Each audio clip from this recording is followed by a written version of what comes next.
Ready to roll from the starting gate on this Thursday afternoon at lovely Gulfstream Park West. Good to have you with us, everybody. The man, the myth, the legend, Ron Nicoletti alongside Jason Blewett. Delighted to have your company as we continue on the week here at GPW. Got to let you know the main track is listed as good. A little bit of a shower going on, but we still have the turf course firm, and things look like they're settling down, so it should be a great day of racing over here at Gulfstream Park West. Absolutely. Plenty of green to go around, both in the turf department and, of course, in the old carryover department. Let's give you a little rundown as to what's on tap in that Rainbow Six carryover pool. Continues to grow with each passing card. The day begins a little after 1:15 p.m. in about an hour with the early pick 5, and our opening dollar rolling super high 5 is race number 2. Just an 8-race Thursday, Ronnie, on this October the 12th, and that means the Rainbow. We chase it in race 3. Race 3 starting to build a little over about $32,000 to start the afternoon. That's races 3 until 8. So make sure you get aware of that and get involved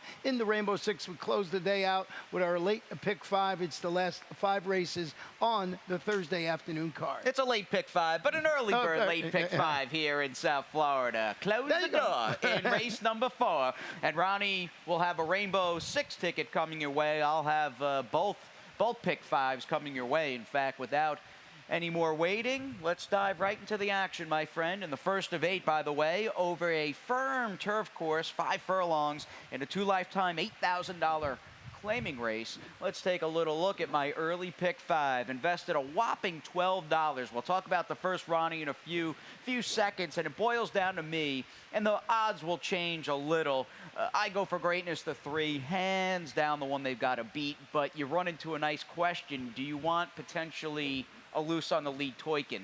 I'm going to use the both of them. It does appear a 2-horse race. I went 3 deep in race number 2. I don't fully trust Victor Barboza Jr.'s Flying Girl, who just drilled an easier field last month over at GP and is going to be an overbet favorite.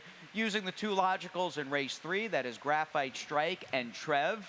Not that Trev, the South Florida-based Trev, running for Ralph Zadie. Singleton in race number 4.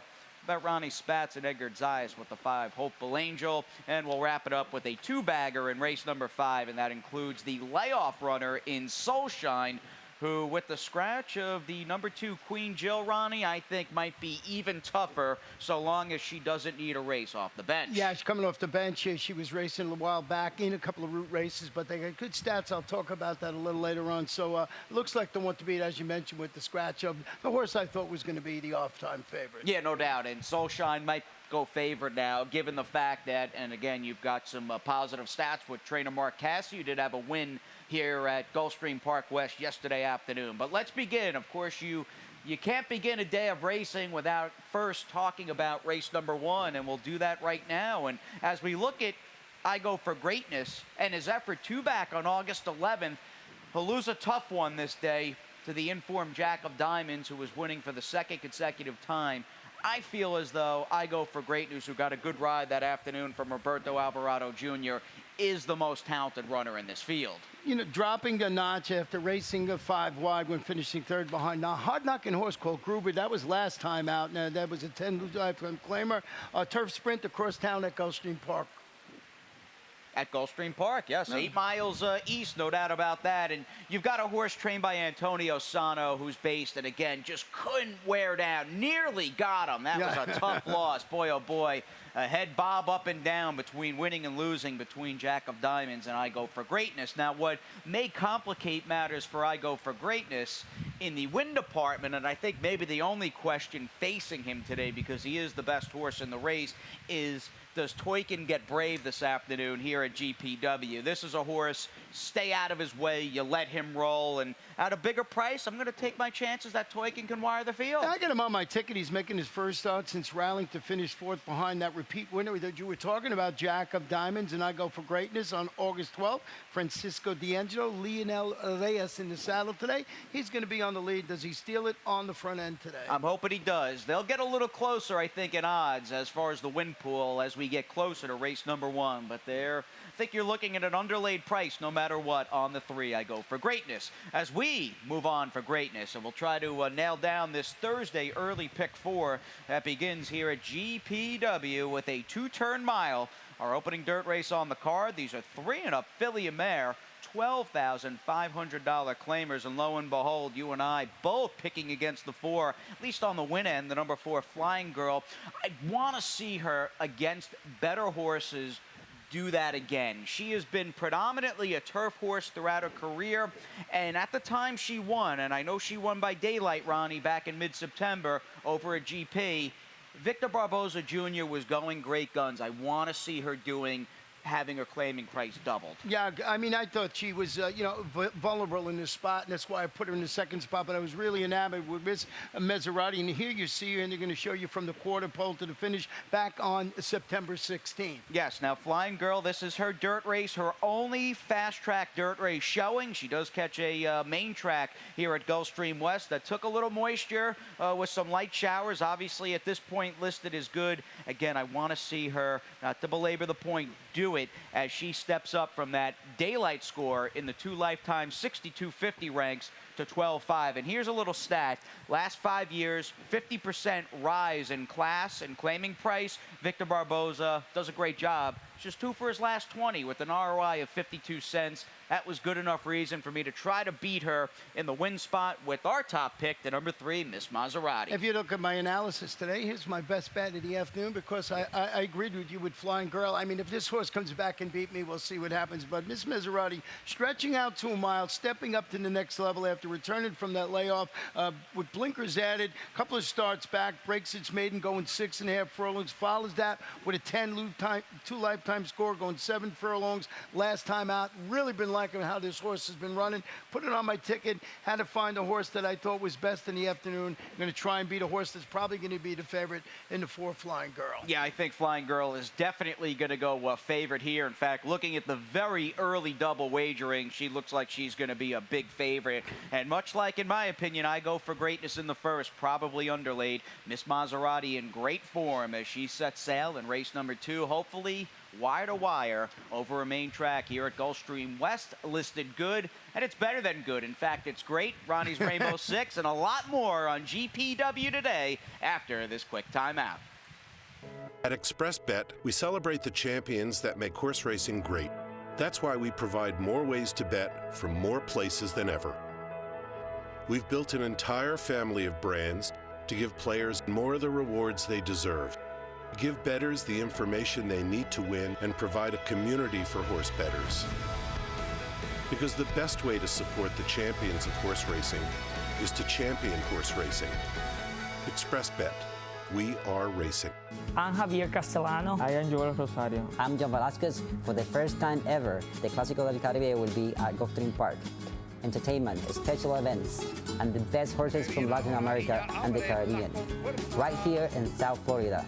Right here in South Florida. It's a thrilling, it's a popular, it's an international, the Clásico del Caribe. It's coming to Gulfstream Park. The Clásico del Caribe is coming to Gulfstream Park on December 9th. I'll be there. Will you?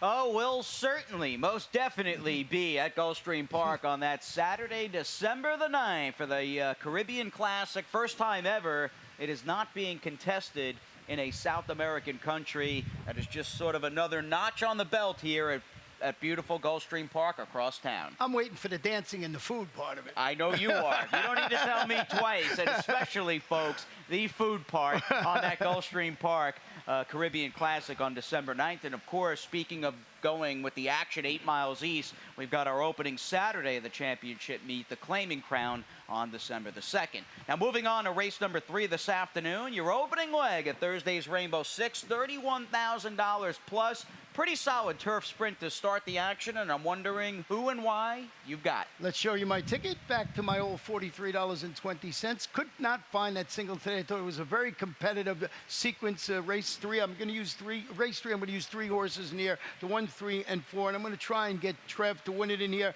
But I also like Graphite Strike. Would not leave that one off the ticket. And you see the rest of the progression as it goes down. Just using 2 horses in the last race, the 7 and 8. I think those are the logical 2. All right, moving on to Graphite Strike and the crew, Ronnie, off that total of $43.20. We are faced with a number of fairly sharp informed turf sprinters in Gulfstream West Thursday's 3rd. Now, Graphite Strike is coming in off a victory. He's 2 for 20 in his career as as we go back and check out his race over at GP on August 31st, I was a little surprised that it even sticks out like a sore thumb in his current resume. The fact that this horse was handy enough and quick enough to actually wire the field. He wired the field that afternoon, and he held on. He was pretty game that afternoon to defeat those 22 lifetime claimers at the distance. And I want to show you, as this race is running here, once we get done, I want to show you a pretty good stat on Ruben Gracida, who is the trainer of the one-horse Graphite Strike. And it's one of the reasons that I had to keep this horse on the ticket this afternoon. You know, Trev is going to take a lot of money in there. The other Trev, as we always say.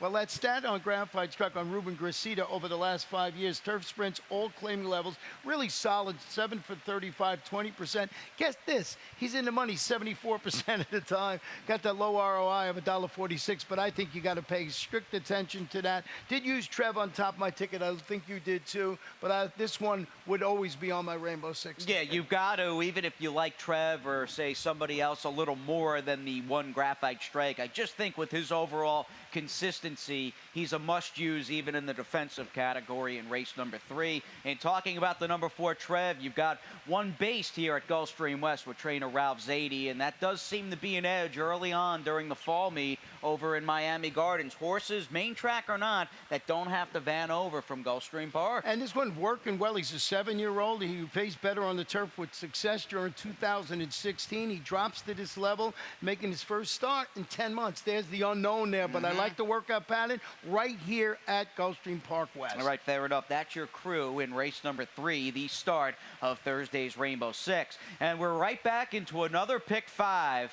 A lot of action going on in these early races today at GPW, as the 4th race is the launching pad, a 3-and-up filly mare, $10,000 claimer on the main track. And I'm hopeful we can get Hopeful Angel home today. Maybe she's just timed it right. I think this is the right field, the right distance, and I've been waiting, not so patiently, I've been waiting for horses to return off that closing Saturday card at Gulfstream Park. I felt that was a day tilted towards the inside, and it seemed like early speed and inside trips were very tough to beat. And Hopeful Angel, although closing inside, was far back early. I liked her last race quite a lot. I could even come back and press Soulshine. Assuming that filly by Harlan's Holiday doesn't need a race off the layoff, I don't think she'll ever find a better spot to break her maiden running in a special weight race here in South Florida than the field that she encounters in today's 5th. But I also kept my coverage with the 4 Morris Forever, who's got some recency on her. My opinion and my clue on race 6, it was up in the air. Going to go 4 deep there, 1, 3, 4, 7. I need coverage in the 6th race. The 7th on the card, I felt pretty comfortable just using the 2 chalks, Wakachula and the 4 Sober on Sundays. We see the frequency of Mark Casse in South Florida increasing by the race card. And we'll wrap it up maybe a little light in race number 8. It's a New Day, my long shot play, and the number 6 Boston Mine. Did you take Boston Mine dropping down? You know, the last race I took Boston Mine in 3rd. I did not use it on my ticket. I went with She's Got the Luck and Gone to Dixie in that race. And if there was a race I wanted to go deeper, it was there. So I just thought off those performances that those 2 were the logical one in the final leg. I wanted to keep the ticket affordable. So Hopeful Angel on top of my ticket here, stretching out to 7 furlongs after returning from that 5-month layoff. Finished a rallying 3rd. That was going 6.5 furlongs. You mentioned what you thought was the bias that afternoon. It was sort of an agreement. We talked about it as the afternoon went on that day, that it looked like inside might have been okay. Ronnie Spatz, Edgar Zayas in the saddle. Yeah, good connections. Yeah. Obviously, the defending riding title winner, that is, over here at Gulfstream Park West, and Edgar Zayas. And by the way, if you're looking around, there's a number of horses on the program, a smattering of runners who are coming in off victories that were ridden most recently by Tyler Gaffalione. And I said, man, he's taken off this horse, this horse, this horse. Lo and behold, he's spending today riding at Keeneland. I think he shipped up to Keeneland to ride for trainer Nick Zito, mainly Fermento, in a rich allowance race fairly late in the program. So no Gaffalione, and that makes Edgar Zayas even tougher as he looks for back-to-back riding titles at Gulfstream Park West, and a good effort most recently by the number 5 Hopeful Angel. My price play for a piece I want to add is the 4 Still Beautiful. She gets a rider change to Rigo Sarmiento. If you're unfamiliar, as was I, Monday afternoon caught up and spoke with Oscar Gonzalez, who was giving Rigo a leg up. This is a guy who's won a lot of races in Venezuela, and I would not shy away from liking a horse just because you might be unfamiliar in this country with Rigo Sarmiento. It's the right distance for Still Beautiful. I think she gets a piece. Ronnie's got the 7, Florentine Sky, third time out in the mix. But let's get Hopeful Angel home, my friend. The first of, I'm hoping, quite a few bet backs off that closing Saturday card at GP.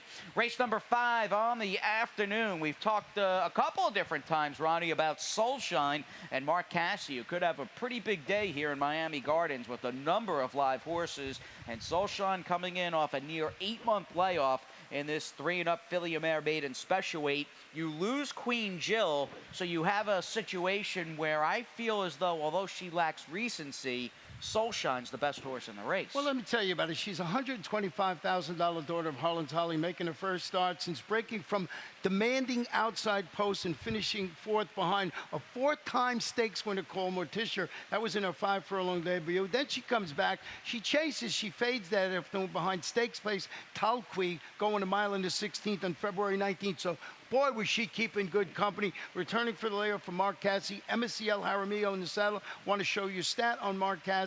Over the last 5 years, layoff of 180 days plus, maiden special weight and turf routes. He's 3 for 18, a limited sampling, 17%. He's in the money 39% of the time, $1.71 return of investment. And you're right, with the scratch of Queen Jill, I think the race goes through number 1, Soulshine. More is Forever, who, again, much like everybody else in the race, has some recent fitness, you would think, and just overall racing experience over Soulshine. She's 0 for 7. She's had good trips. She's been unable to capitalize. And I wasn't sure what to do with the other layoff horse, who I think, with Queen Jill out, moves up in the chance department, if you will, in the number 6, Sunfest, who I saw bet last winter for a previous trader, Chuck Simon.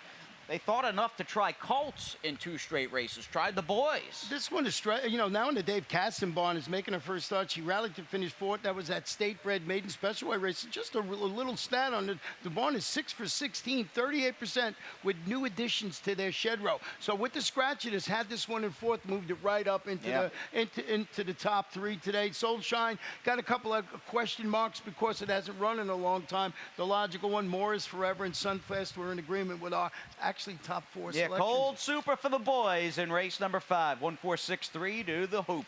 On to race number 6. The action on the main track here at GPW comes to a close fairly early on this Thursday, October 12th. Our last dirt race goes as the 6th, a 3-and-up filly mare, 2 lifetime, 62.50 claimer at 7 furlongs. In talking about who I liked and why, this was a race, Ronnie, where I just did not have, I felt, a strong grasp on it going in. I used 4 in that late pick 5 play, every bit of the 1, 3, 4, and 7. And as far as the horse to beat, it might be the 4 Uruguayan Princess, who rode, I thought, that friendly speed track on that closing day card, September 30th. She's fairly short on the line at 3-1. You like the rail horse, Bourbon Honey. Bourbon Honey's turning back to 7 furlongs, going to break from the rail today after dueling for lead, fading to finish 3rd. It was against this caliber competition. It was a 1-turn mile across town, and I am in total agreement with you. This horse is on top of my ticket. There's no singling, even in my thought process Very hard here. Race. And I threw the 8, Ola Princess on, cut it back to 7/8. You know, second race participant was second behind her, I believe, Flying Girl or Nera.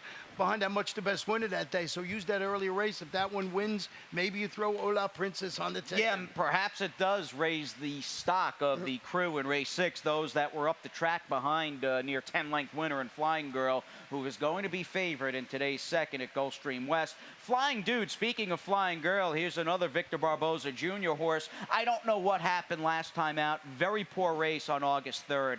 But before that, a race prior, and that was a switch back to the dirt on July 20th, was a very respectable effort. And for me in a race, I was just confused and didn't feel like I had a very strong grip or grasp. I said, well, you know what? Good post towards the outside. Let me just take the connections here with Flying Dude. I'll roll the dice with You her. can't go wrong with those connections. No, I I know. did not like the last race, but for the same reasoning as you did, I put this one on my ticket because of one name, Victor Barboza Jr., who's been going so well. So this horse put a line through that last figures perfectly with these horses. Yeah, there's no crazy layoff or anything. Who knows? Maybe she bled between Lasix or with Lasix, and maybe she displaced last time. You know, there's only one way to win a horse race, as they say, and 1,000,001 excuses. Hopefully she runs well today in the 6th. A very tricky leg in that opening final pick 3. On to race number 7, as turf is where it's out. In fact, both the 7th and 8th today at Gulfstream West will be competed on the grass at 1 mile. These are 3 and up. Filly and Mare, $25,000 starter allowance horses, and basically pivoting right back to trainer Mark Casse, who could have a multiple win Thursday afternoon here in Miami Gardens. He has got the horse to beat, I think, in the number 4, Sober on Sunday, who comes out on this Thursday afternoon looking for back-to-back victories. This horse made a couple of different moves in a race we are about to show you last time out on September the 4th. A solid win that day, moving up inside on the far turn, getting that pocket run, and this was just a case of her getting that rail pass a la Jerry Bailey back in the day and slipped through inside beneath Gaffleone. And with Tyler up at Keeneland today, you've got Edgar Zayas, a more than worthy replacement on this filly by Awesome, of course. And that was the course's 3rd career victory, certainly the one to beat. Yeah, so what do? Try and beat it with the number 5, Son of Tara, who's stepping up to face winners today after returning from the freshening. Demolished the field of 25 maidens going 7.5 furlongs across down at Gulfstream Park. Francisco D'Angelo, Lionel Reyes in the saddle. Just thinking maybe this horse has got another one of those in the tank and can upset Sober on Sunday. But Sober on Sunday, all things being equal, certainly the one to beat in here, and that's the 4. But I did go with the 5, and that is Son of Tara. And I know you have Wakachula. I took Wakachula on top, who, much like Sober on Sunday, got a tremendous ride last time out. I thought the ride was really the difference between losing and winning and losing that race in a tight finish, a real grinding finish against Vineyard Nina and Storm and Charlotte. This mare's been consistent. She's been tough. She's got good connections with Tammy Levy and Luca Panici, and she's won 7 races. That's good enough for me with her constant, just solid, consistent level of competing to take a small shot in the win end against the 4 Sober on Sunday. And I think you've got the wild card on top. Son of Tara was awesome last time out. Absolutely blitzkrieg that field. Of course, the question becomes, can she repeat stepping up and facing better? I'm often reminded, looking at horses that have kind of daylight margins and just running away margins like Son of Tara, Sports in her last race. I think of that old quote by Mike Tyson that everyone has a plan until they're punched in the mouth. And it's like some horses can really throw a punch. What happens when they step up, they face better? Can they take a punch? We'll find out in the 7th race today. And it all comes down to race number 8. We'll wrap up this Thursday, the October 12th, with this 3 and up Filly and Mare, $10,000 maiden claimer at a 2-turn mile. And I almost kind of, and we talked about this race briefly, Ronnie, in the late pick 5. I always briefly had 2 different groups. My long shot on the rail, that's the one, It's a New Day, and the 6 to drop down, Boston Mine. The other group, Ghana Dixie, and She's Got the Luck, who are coming out of the same race September 21st. And you like those horses to run 1-2 here from the outside? Yeah, She's Got the Luck, turning back to a mile after following that 2nd place finish, going 7.5 furlongs. That was a couple of starts back. Comes back, runs 4th behind, as you mentioned, the number 7, Gone to Dixie, when they competed at a mile in the 16th in their last race. The latter trained by Ian Hemingway. 24th career start trying to notch that elusive victory. But I just put this one on the ticket there, Boston Mine on the drop down. But I like your long shot in there, and maybe that's the one to go. It's a New Day. I went with 7 and 8, but I think you got to go deeper in there if you can afford it. They're the right 3 on paper, the 6, 7, and 8. Very much the 3 favorites, the 3 that'll vie for favoritism, and maybe it's a case of them just being best. I do think, though, to be fair, all 3 of them have major flaws. You've had a lot of chances. You mentioned the 0 for 23 record with Ghana Dixie. She's Got the Luck. I didn't think ran too well last time out against Ghana Dixie, and she was 6-5 in that race. And you've got to be careful, I think, even though there's a huge drop and a realistic drop on the 6 Boston Mine.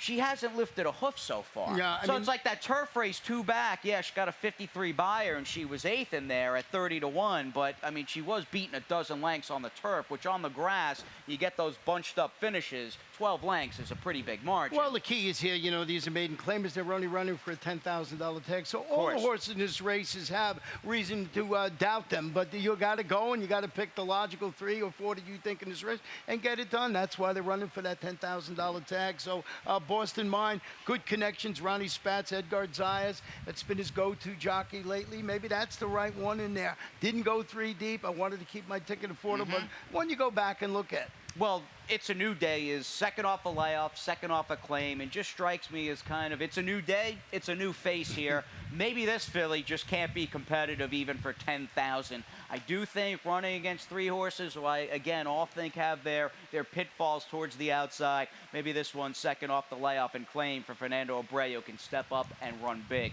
So it's 8 races today, Ronnie. The sun is out now. Main track is good. The turf is firm. And let's settle in 30,000 plus up for grabs in that Rainbow 6. starts in race number 3, races 3 through 8. And we'll see everybody later. Pete Aiello will have the changes coming your way. We'll get Acacia in the mix as well down the line. And enjoy your Thursday afternoon with us right here in Miami Gardens.